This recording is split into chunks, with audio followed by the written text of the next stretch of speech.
प्यारे दर्शकों, संस्कृत की कक्षा में आपका हार्दिक स्वागत है। मैं हूं डॉक्टर अमनदीप शर्मा और आज हम अपनी कक्षा में ऋकारांत पुल्लिंग शब्दों के बारे में पढ़ने वाले हैं। जी हाँ, ऋकारांत से अभिप्राय क्या है? री है अंत में जिनके ऐसे शब्द और ऐसे शब्द जो कि पुरुषवाचक होते हैं उन्हें हम कहते हैं ऋकारांत पुल्लिंग शब्द। जैसे आज हमने लिया है पितृ शब्द। आपने सुना होगा कि जो पिता शब्द है, पिता शब्द जो है उसका जो मूल रूप है संस्कृत में वो है पितृ। क्या है? पितृ। तो त के यहां देखिए पैरों में री है। त में क्या जुड़ा हुआ है? री। पी त और पैरों में री की मात्रा जुड़ी है तो बन गया पितृ। तो आइए इसका करते हैं अभ्यास। तो कैसे ये चलता है? सबसे पहले देखिए प्रथमा विभक्ति में पिता क्या बना? पिता। तो जो पिता शब्द है वो प्रथमा विभक्ति के एक वचन में बनता है। अब द्विवचन में क्या बनता है? पितरौ। क्या बनता है?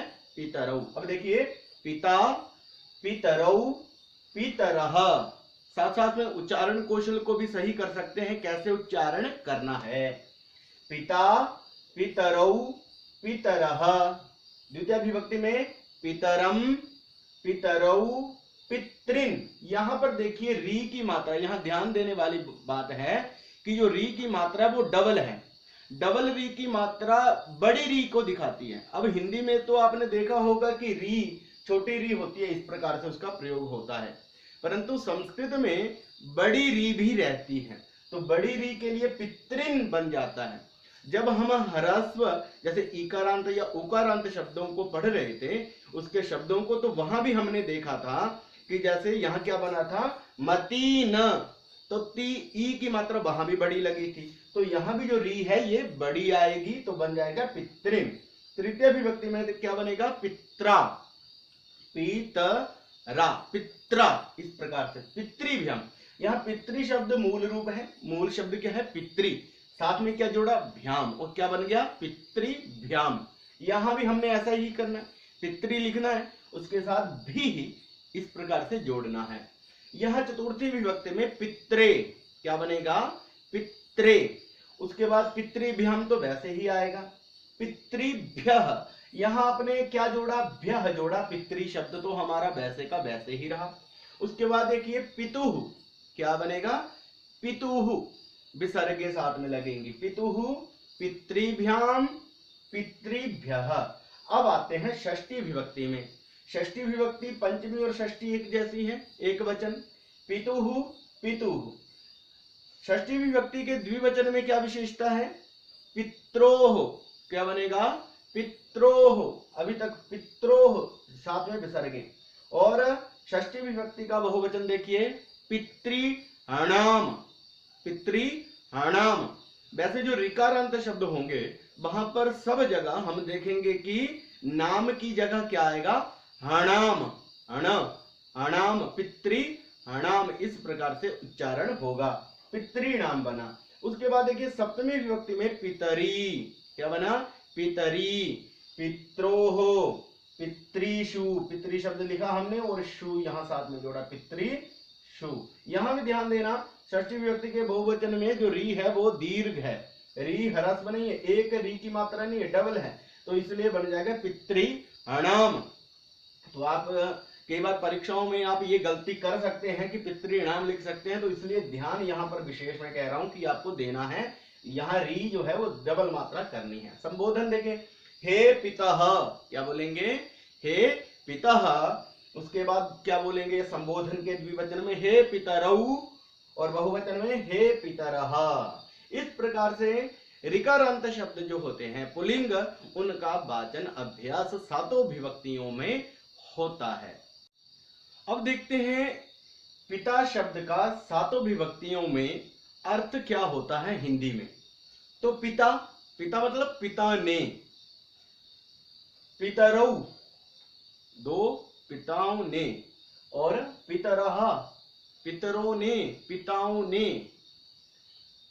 पितरम, पिता को, जब आपको पिता को प्रयोग करना होगा वाक्य में तो आपको ये शब्द प्रयोग करना होगा, पितरम पिता को, पितरौ दो पितरों को, पितृन सब पितरों को, सब पिताओं को। अब पित्रा के लिए जहां आएगा पिता के लिए, तो उसके लिए आपको प्रयोग करना होगा पित्रा, पिता के लिए। पितृभ्याम दो पिताओं के लिए, पितृभिः सब पितरों के लिए। अब देखिए यहां पर पित्रे के लिए अर्थ में आया, चतुर्थी विभक्ति हमेशा के लिए अर्थ में आती है, तो पित्रे पिता के लिए। उसके बाद पितृभ्याम दो पिताओं के लिए, यहां पितृभ्यः, पितृभ्यः सब पिताओं के लिए, सब पितरों के लिए।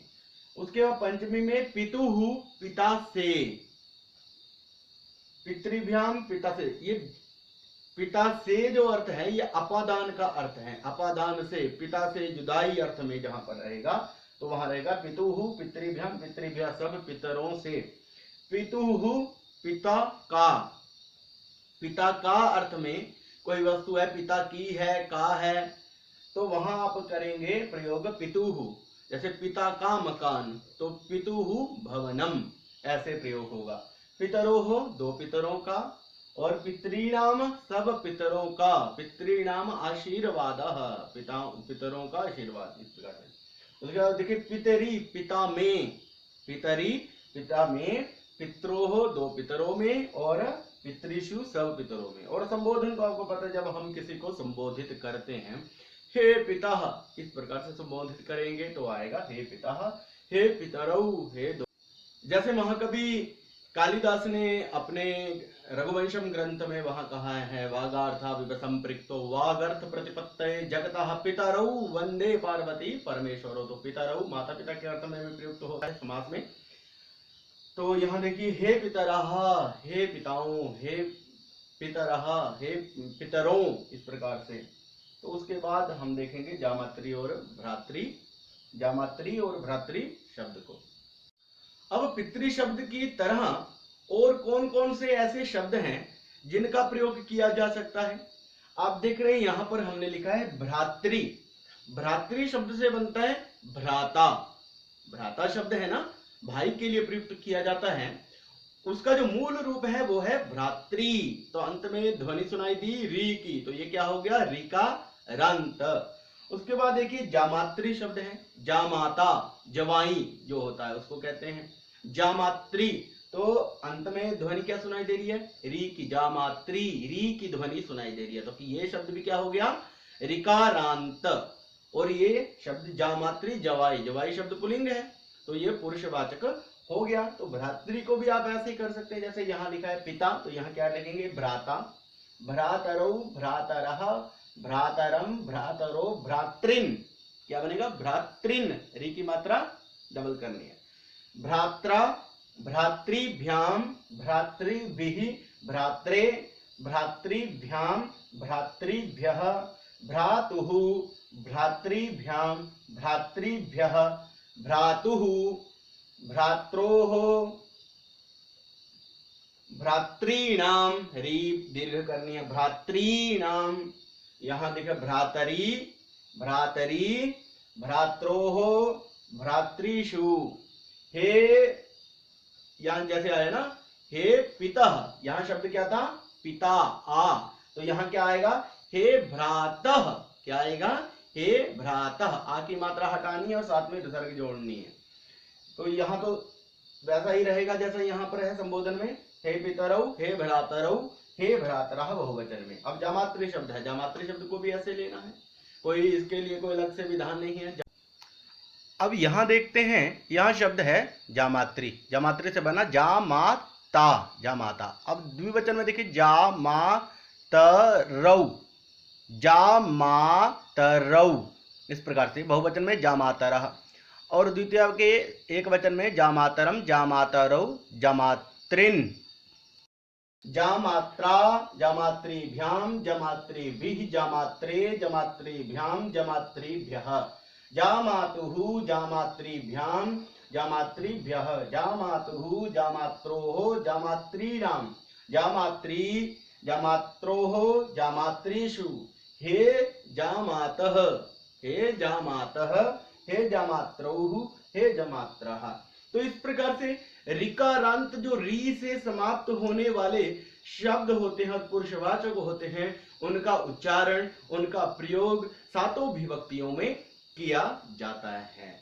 नए विषय के साथ फिर से हम उपस्थित होंगे, तो तब तक के लिए जयतु संस्कृतम जयतु भारतम। इस ज्ञान की गंगा को एक दूसरे से शेयर कीजिए, औरों को भी और लोगों को भी वो जो है इससे लाभान्वित हो सकें, इस प्रकार के आप प्रयत्न कर सकते हैं।